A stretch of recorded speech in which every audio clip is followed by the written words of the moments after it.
श्री गुरुदास शक्ति, श्री गुरुदास शक्ति। सर्वप्रथम सभी संतों महापुरुषों के चरणों में नमन करता हूँ। तत्पश्चात इस देश की आजादी के लिए शहीद हुए तमाम शहीदों को नमन करता हूँ। आज की इस महान सत्संग में उपस्थित स्टेज पर सभी संतों को मेरा सत्संग नमन और प्रचारक मंडली भाई संजू जी जो इस्माइलपुर से हैं उनको बहुत बहुत साधुवाद। मैं मेरी माताओं का पिता समान तुल्य बुजुर्ग युवा साथियों आप सबका बहुत बहुत धन्यवाद कि गुरु जी ने अम्बेडकर युवा मंच हरियाणा के साथियों को बुलाया और उनको अपनी गुरुदास जी महाराज और बाबा साहब के विचार प्रचार प्रसार करने का जो है मौका दिया। उससे पूर्व गुरु गति नसीन संत जैनदास हितकारी जी महाराज जी का और उनके चरणों में बार बार बंदगी करता हूँ। उनको साधुवाद कि उन्होंने हमें यहाँ पर बुलाकर हमारा आदर सम्मान किया। धन्यवाद। गुरु की प्यारी साध संगत जी, ये जो महान सत्संग, ये जो महान कीर्तन हम लोग कर रहे हैं, ये उन रहबरों, उन सतगुरु, उन महापुरुषों की बदौलत है जिन्होंने हमारे लिए कुर्बानियां दी। और मैं संत जैनदास जी महाराज जी के लिए एक बात कहना चाहूंगा जो गुरुदास जी महाराज ने एक बात कही थी कि जननी जनेता संत जन या गाता या सुर या फिर जननी बाज रहे काहे गवाए। गुरुदास जी महाराज ने कहा कि है मेरी माताओं, आप इस समाज की रीढ़ की हड्डी हैं, आप इस समाज के उद्धारक हो। अगर आपको इस समाज की तरक्की करनी है तो आपको क्या काम करना है कि जननी जनेता संत जन या दाता या सूर या फिर जननी बाज रहे काहे गवाए।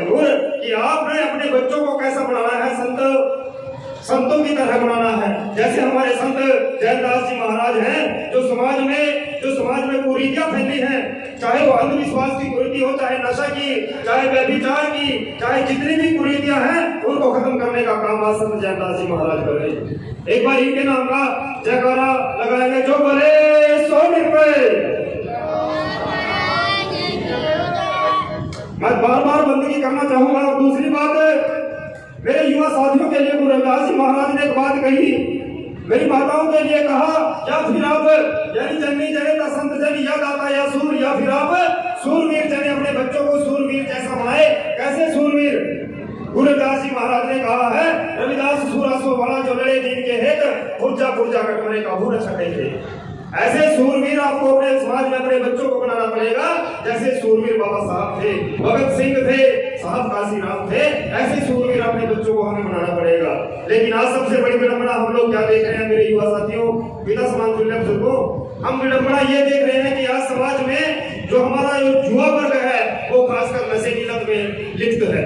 आप अपने गाँव का सर्वे कर लीजिए, चाहे कहीं का भी हो, वहाँ सर्वे कर लीजिए। हमारे समाज के 90% लोग चाहे वो भांग धतूरा शराब बीड़ी सिगरेट कहीं का नशा वो कर रहे हैं। क्यों कर रहे हैं? अरे 600 साल पहले हमारे बाप गुरुदास जी महाराज, हमारे पिता, हमारे इष्ट, हमारे भगवान एक बात कह कर गए कि रविदास मंदिर क्या कीजिए जो चढ़े चढ़े उतराए, ज्ञान महाराज कीजिए जो चढ़े ना उतरे पर। ये गुरुदास जी महाराज ने कहा कि हमें ऐसी कच्ची पक्की शराब पीकर खाए क्या फायदा जो रात को पीते हैं सुबह उतर जाती है, फिर पीते हैं फिर उतर जाती है। अगर पीना ही है तो ज्ञान महाराज कीजिए, शिक्षा का ज्ञान अर्जित कीजिए। लेकिन शायद मेरा जो समाज है ये भोला भाला समाज शायद इसकी समझ में नहीं आया। और समझ में नहीं आया इसीलिए 600 साल से हम लोग गुरुदास जी महाराज जी की आरती कर रहे हैं, गुरुदास जी महाराज जी की आराधना कर रहे हैं, लेकिन हम लोग उनकी बातों पर अमल नहीं कर रहे हैं। मैं 2 मिनट में अपनी बात को खत्म करूंगा। मैं यहाँ पर मेरी माताएं पिता समान तुल्य बुजुर्ग बैठे, मैं उनसे एक प्रश्न पूछना चाहता हूँ। अगर हमारा बच्चा सुबह से लेकर शाम तक हमें ये कहता रहे आपका बच्चा मम्मी जी डैडी जी, मम्मी जी डैडी जी, नमस्ते मम्मी नमस्ते डैडी, नमस्ते मम्मी नमस्ते डैडी, और आप एक काम उसको कह दें कि जब बेटे एक गिलास पानी का दे दे रसोई में से और वो ना लेकर आए तो आप उसको क्या अच्छा बच्चा कहोगे? जोर से बोलो, क्या कहोगे? सभी कह रहे हैं नहीं कहेंगे। अरे यही काम हम लोग कर रहे हैं। हम सुबह से लेकर शाम तक गुरुदास जी महाराज जी के जयकारे लगा रहे हैं, बाबा साहब के जयकारे लगा रहे हैं, मानव साहब काशीराम के जयकारे लगा रहे हैं। लेकिन 600 सालों से जो हमारे पिता ने हमें कहा कि नशा नहीं करना है, व्यभिचार नहीं करना है, हमने उस बात को नहीं माना। क्या हम लोग अच्छे बच्चे हैं? क्या हम लोग अच्छे बच्चे बन चुके? शायद नहीं। हमें खुद इंप्लीमेंट करना पड़ेगा।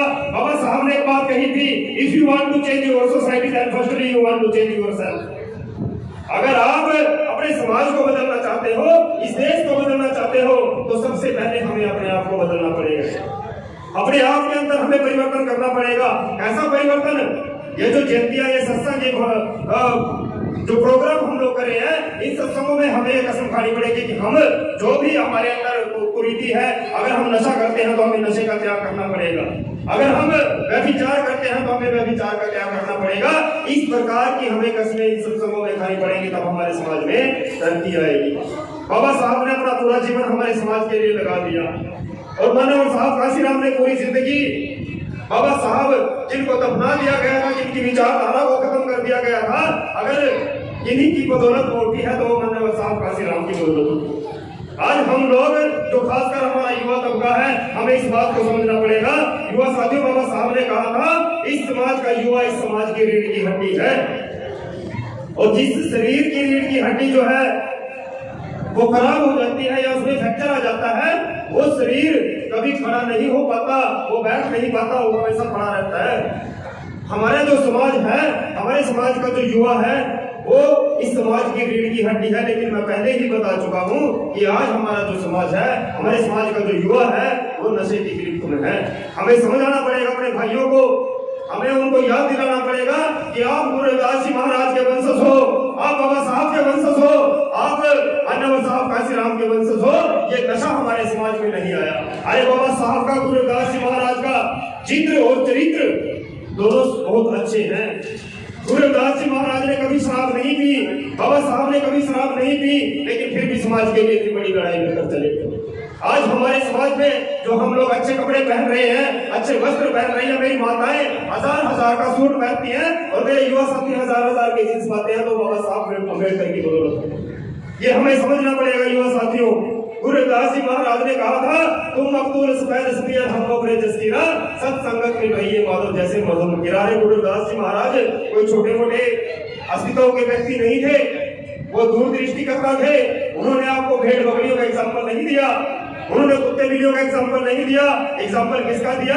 मधुमक्खियों का एग्जाम्पल दिया, और कहा कि जब तक आपका दुश्मन जो आपके ऊपर अत्याचार करता है, जब तक वो नाक के बल जमीन पर ना रगड़ के माफी मांगे, तब तक उसको नहीं छोड़ना, जैसे मधुमक्खियां करती है। अगर हम लोग मधुमक्खी के छत्ते में डाला भी मार देंगे ना, तो वो सारी एकजुट होकर हमें चिपट जाती है, और तब तक नहीं छोड़ती जब तक हम जमीन पर लेट नहीं जाते, अपने घर में छुप नहीं जाते। इस तरीके का हमें काम करना पड़ेगा। आज जरूरत है गुरु रविदास जी महाराज, बाबा साहब अम्बेडकर और मानव साहब काशीराम, संत ज्योतिबा फूले, सावित्रीबाई फूले, सभी संतों महापुरुषों की जो विचारधारा है, उस विचारधारा पर चलने की जरूरत है। और मैं बार बार धन्यवाद करना चाहूंगा संत जयदास जी महाराज जी का, जो अपने प्रवचनों के माध्यम से, सत्संग के माध्यम से, या गाँव में जाकर बाबा साहब अम्बेडकर की, गुरु रविदास जी महाराज जी की जो विचारधारा है, उनका प्रचार प्रसार करते हैं। ऐसे जो संत होते हैं वो बिरले होते हैं, ऐसे संत जो होते हैं वो बिरले होते हैं। ये बार बार धरती पर नहीं आते। इनका आदर मान सम्मान और इनकी बातों को ध्यान से सुनकर उस पर अमल करने का काम करें। उस पर मैं छोटी सी कहानी के बाद अपनी बात को खत्म करूंगा। अक्सर ये कहानी मैं सुनाता हूँ, क्योंकि मैंने ही जब मैं जेल में था पथरेड़ी कांड के दौरान, तब अंदर कुछ नहीं काम था, तो पढ़ने लिखने का ही काम था। तो वहां पर ये कहानी, एक स्टोरी बनाई थी अपने समाज को समझाने के लिए। ये एक छोटा सा एक गांव का लड़का होता है, वो शहर जाता है किसी काम से, और शहर जाकर देखता है कि 10-12 लड़के फुटबॉल खेल रहे होते हैं। फुटबॉल जो दांतों से खेली जाती है, पैरों से खेली जाती है, फुटबॉल खेल रहे थे। वो गांव का लड़का फुटबॉल, उसकी समझ में नहीं आता कि ये क्या है। वो पास बैठे बुजुर्ग से पूछता है कि अंकल जी, ये जो अजी जय गुरुदेव जी जो बोले 100 दिन थे, वो गांव का लड़का अंकल से पूछता है कि अंकल जी, ये 10-12 लड़के इस फुटबॉल को लातों से क्यों मार रहे? तो अंकल बड़ा समझदार होता है, वो कहता है बेटा ये तेरे मतलब की बात नहीं, तू जा अपना काम कर ले। लेकिन लड़का बड़ा जिज्ञासु होता है, जानने की इच्छा करता है कि नहीं अंकल जी मुझे बताओ, ये 10-12 लड़के मिलके इस फुटबॉल को क्यों मारे? तो अंकल जी कहते हैं बेटा इसमें बॉल की कोई गलती, इसमें लड़कों की कोई गलती नहीं है, बॉल की गलती है। अंकल जी कहते हैं बॉल की, बेटा कहता है कि बॉल की क्या गलती है भाई, ये तो छोटी सी बॉल है। तो अंकल कहते हैं कि बॉल की एक गलती है, ये बॉल अंदर से खाली है। अगर ये बॉल अंदर से भरी हुई होती तो शायद इसी माई के लाल में दम नहीं है, इसको एक जगह से दूसरी जगह पहुंचा देता। मतलब क्या है, आज हम लोग एक मंदिर से दूसरे मंदिर, दूसरे मंदिर से तीसरे मंदिर, हम लोग धक्के खा रहे हैं। क्यों खा रहे हैं? क्योंकि हम लोग अंदर से खाली हैं। जिस दिन हमारे अंदर गुरु रविदास जी महाराज जी की, बाबा साहब की विचारधारा हमारे अंदर आ जाएगी तो हमें दर दर ठोकरे खाने की जरूरत नहीं पड़ेगी। संत कबीर जी ने एक बात कही कि मन कुत्ता दर दर फिरे, दर दर दूर दूर होए, जे कुत्ता एक दर का होए वो दूर दूर करे ना होए। ऐ गुरु की प्यारी साध संगत जी, एक दर के हो जाओ। जो एक दर का होता है उसकी समस्याएं समाधान सब कुछ यही होता है। संत कबीर जी ने एक बात कही है कि मौका कहाँ ढूंढे रे बंदे, मैं तो तेरे पास में, ना मैं देवल ना मैं मस्जिद ना काबे कैलाश में, खोजी हो तक तोड़ता मिली पल भर की तलाश में, कहत कबीर सुनो भाई साधो मैं सब श्वासों की श्वास में। हम भगवान की पूजा करने के लिए, भगवान से अपने जो है अधिकार या जो भी बातें बनवाने के लिए उनको मंदिरों में ढूंढते हैं, लेकिन भगवान कहाँ है?